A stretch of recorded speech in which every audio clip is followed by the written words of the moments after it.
The plug fits. I think I'm up to date on my tetanus shot, so I think we've been good there. Seems really too simple. I think it's pretty simple. All right, ran into some complications here. We're not so much worried about the condition. Ow! Work. All right, guys, welcome back to the channel. And we got the C60 that my wife's grandpa gave me here at the shop, and we're kind of wondering what to do with it. We've read a lot of the comments, and you know, the overall feeling is that we should probably keep this original, right? Yeah. We're not going to do that. The idea to keep it original was honestly, you know, quite tempting. The usefulness of a dump bed, nice. The fact that it runs, nice. So we could probably just do a tune-up and use the thing as it is. But we're not going to do that. No! No! No! We've been brainstorming all morning on what to do with it, and we came up with an idea. We're going to turn this into a vintage Earthroamer.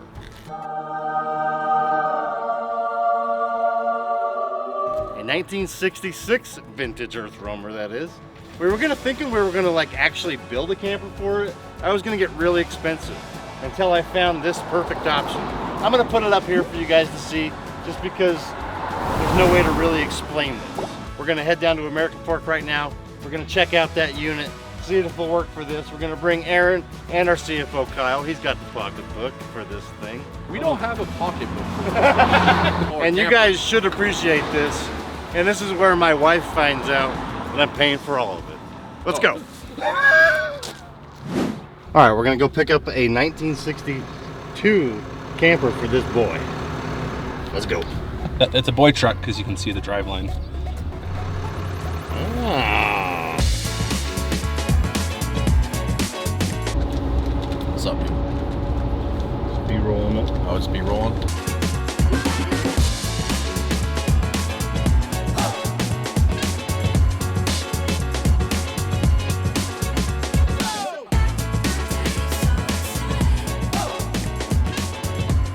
So where did you get this? So this came out of Provo. I bought it from an older lady that lost her husband, but then it was just taking up space. It was like literally buried in the trees. It rolled right on out. This original tires it was on, and it just rolled. It aired up, So rolled this out. is 62 frame. And I think it's a 62. But Well, let's take a look at this. Yeah. I'm scared to go inside. Yeah, there might be some spiders in it. Watch out. A little bit of damage. Yeah. It's I mean, other than the roof, I don't think it's all that bad, which... What's out there? We're not so much worried about the condition as the look that we're going after. What are you afraid of when you look at this? I'm afraid of getting hantavirus because of the mice that live in there. I think I'm up to date on my tetanus shot, so I think we've been good there. It's just as complete as this thing. Yeah. But I think just having the dimensions right. Cab axle ain't really matter. We're 91. So, I mean, yeah, 4. probably like 7 inches. It's gonna be close, but Yeah. and just have a drive shaft shortened or lengthened and balanced. Yeah. Drive shaft's got to come out of that thing at some point anyways. Probably put new U-joints in it, and yeah. I'm not really fretting moving the wheelbase if we need to move the wheelbase to fit it. Obviously the height is correct. The angle of the front wall is correct. It's gonna fit the back of the C50. I think we're good everywhere. What is the width on those old girls? They're all the same. 33.5. That became standard, so I don't know. I think we can easily swap this over. I don't think there's gonna be any problems taking this off and putting it onto the other one. Well, I'd call that a win. What do you think? Yeah, we got a camper. Got a camper. We started the day with no idea whatsoever. And we came up with the idea to put a camper on the truck. We looked around for probably 2 hours on the internet, and we came across this. And then we came down here and made a deal. Anyway, we're gonna be back tomorrow, pick this thing up, and hopefully before this episode's over, we're setting that camper onto the C60. We could, maybe. Yeah. You better get to work.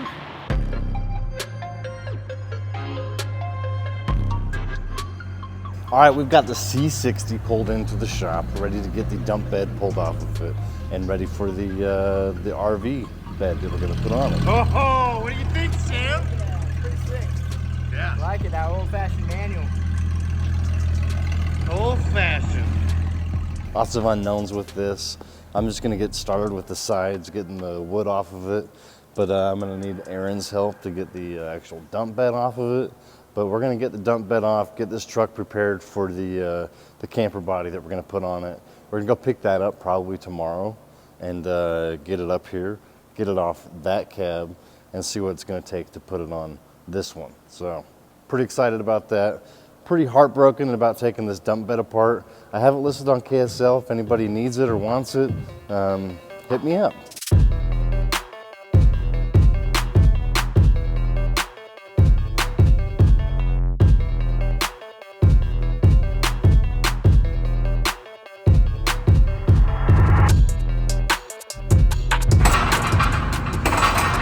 Pull her on up. Keep going. All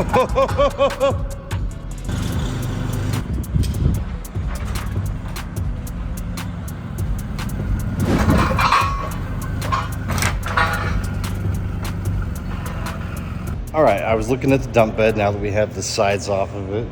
Looks like there's only 2 bolts up front on each side, and then some kind of hinging mechanism in the back that I have to undo to get this bed off of there. And then, of course, unhook the PTO.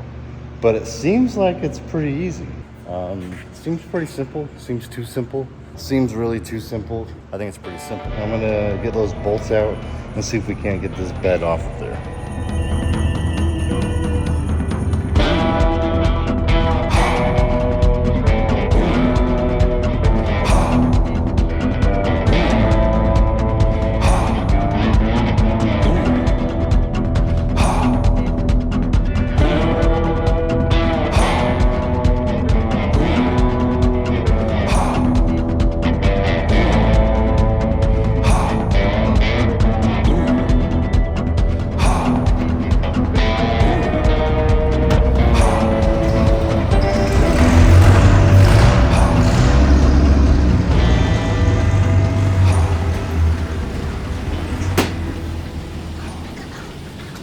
All right, so forgive the bouncy road, bouncy truck, but I wanted to talk to you guys a little bit about why we're doing this. It might save my bacon in the comments, because a lot of people in the previous video with this truck in it, all the comments, leave it original, leave it original, leave it original. And I wanted to start by telling you where I met Jim. I met Jim down in my college apartment. He lived above me when I moved down there at the age of like 21. So between 21 and now, me and Jim have been really good friends. Jim, before he was known as Jackknife Jim, he was known as Captain Adventure. He and Dave Kiley, Diesel Dave, they went on an adventure to Brazil together where they rode their motorcycles home. And even Jim, he wrote himself a book. I'm traveling down to American Fork with an author. So you can pick this up on Amazon right now. I'm going to include the link in the description below, covering the adventure with him and Diesel Dave and another friend coming back from Brazil on 250cc motorcycles. They had to have been an adventure, and that's where Jim got his name, Captain Adventure. It was a wild time for sure, and we didn't plan any of it. That's the crazy part. Is our plan was just to go. We served missions down in Brazil as teenagers, and our plan was to go back and visit our friends from down there and then spend some time just relaxing and enjoying on the beach. We just ended up buying dirt bikes kind of on a whim, started riding those things around, and ended up riding up the whole Brazilian coast. We took them up the Amazon River on river boats. Just being smooth. What the heck, man? How'd you get your bike on a river boat? Well, we left the ocean, and we were supposed to go to the port, but now I think we're going up some river to avoid port taxes or something. The guys was in this wooden dugout canoe headed up this river. We went to Argentina, we went to Paraguay. From Brazil, we were going to sell the bikes and fly home. We found out the city we were in is the city where all the major motorcycle factories are, so our used bikes were basically worthless. So we decided not to sell them. We started riding north. We rode into Venezuela, which was very interesting. A lot of really good people, a lot of really crazy politics and kind of sketchy situations. From Venezuela, we rode over to Colombia. Colombia is an amazing place, great food, fun people. And then from Colombia, our plan was to ride up into Panama. So we got to the end of Colombia and got on Google Maps and like typed in Colombia to Panama in my directions. Turns out there's no roads that connect South and Central America at all. There's 200 miles of jungle called the Darien Gap that has no roads across it, which is crazy to think about. So we ended up having to put our bikes on a sailboat, sail them across the Caribbean to Panama. It took us 4 days on a sailboat. We got shipwrecked. Great people.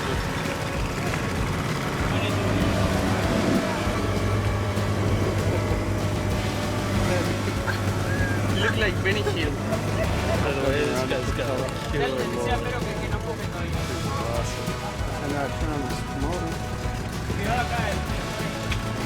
They took our bikes off of the sailboat, so we hooked we took the mast off of the sail with the rope that you crank the mast up with, hooked it to our bikes, lowered our bikes into these Indians' canoes, we're probably 3 or 4 miles offshore, stuck on a coral reef.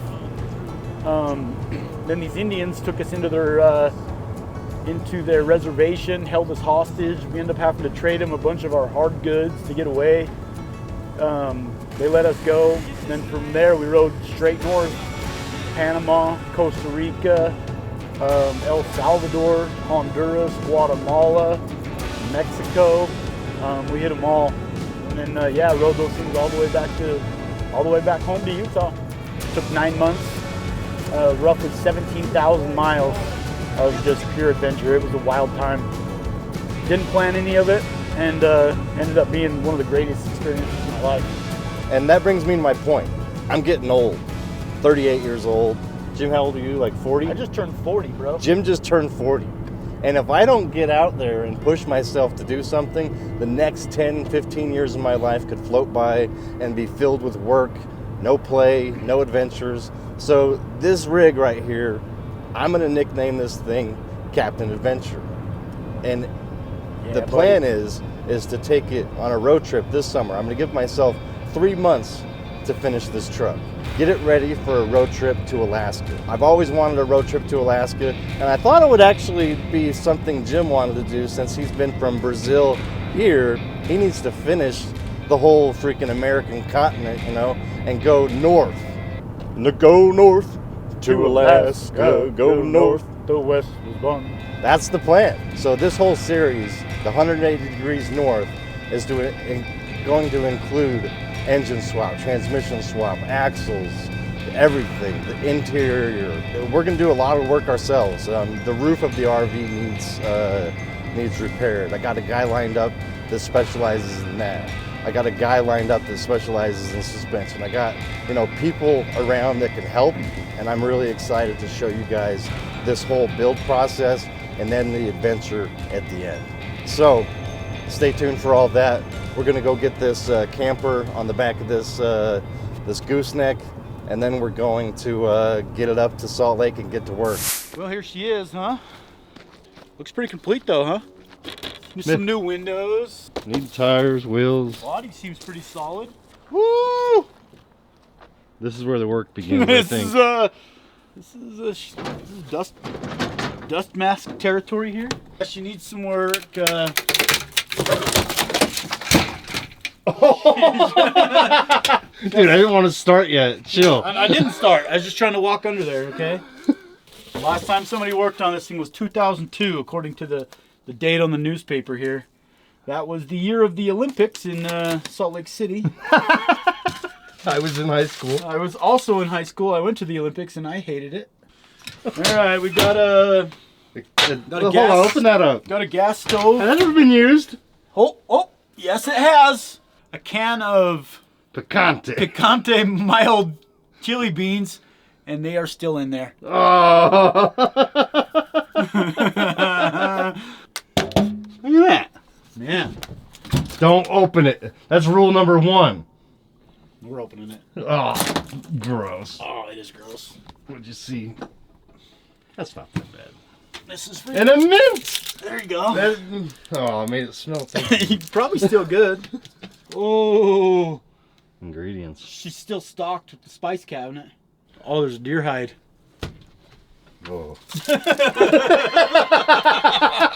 So, we got some work to do on the roof. That's the main concern, is water damage. Water damage. You got a bunk bed up here. That's a nice feature. I'll pull that down. Oh, I just stepped on it. Dang it. Ow! Making more work. Man. Tetanus? No, I need a Band-Aid now. Oh. You bit me. Well, that's the sleeping quarters. Here's the sleeper.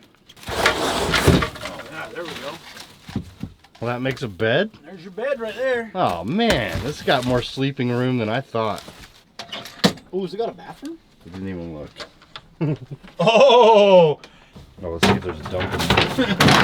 Oh. Bum dumps in there? No, no dumps. Thank goodness. Well, I want to look at this shower. Hold on. Not bad. All right. I need a bath. So, out of 10.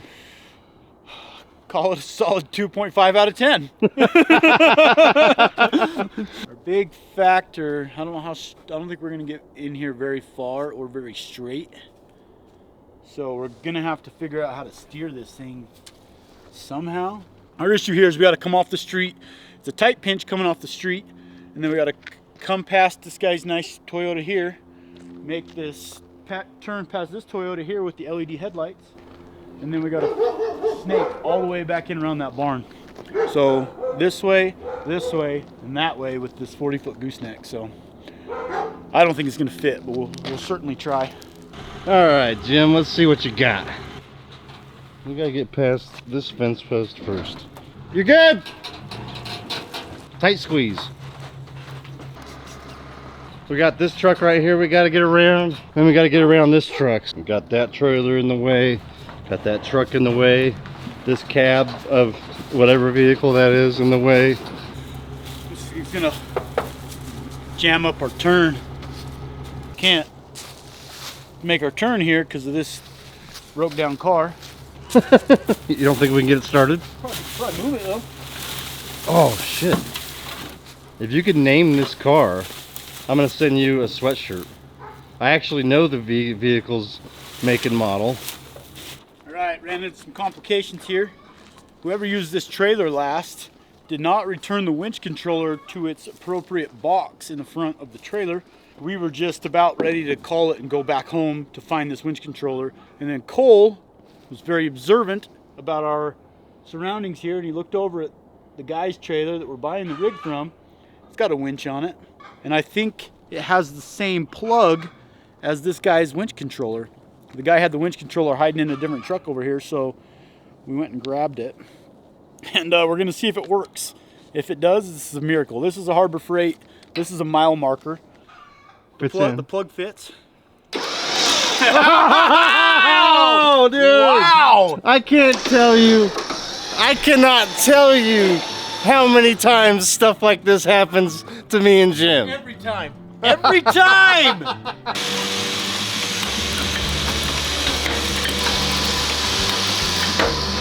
Ow! That really hurt my hands. All right, we gotta put these ramps down before we get too ambitious. Gosh, it's been nice.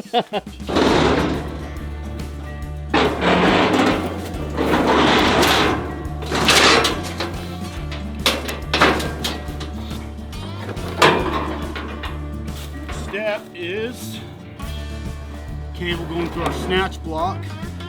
The theory is we need to pull this thing as far this way as possible. Maybe you can steer it over to where, like, close to the boat there. Take a nice tight angle so we're coming on as straight as we possibly can. As possible so we can have an angle going on our trailer.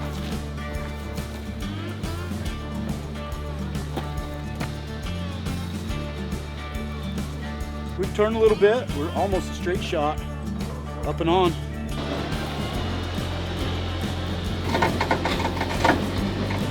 This is all coming together. Super pumped that we've been able to get this thing on the trailer. It's all working out, from the winch cable to everything else. We've had ourselves a day thinking that this isn't gonna happen multiple times, but we've been able to get it on the trailer. This is gonna be awesome. All right, we are fully strapped, locked and loaded, buckled up. This thing ain't going nowhere because Jim tied it down. If I tied it down, it'd probably go somewhere. But thanks for tying that down, Jim. RV body and frame is on the trailer, getting ready to go back up to Salt Lake. We've got 3 months to finish this project. I've already got the chassis with a Ram 2500 chassis.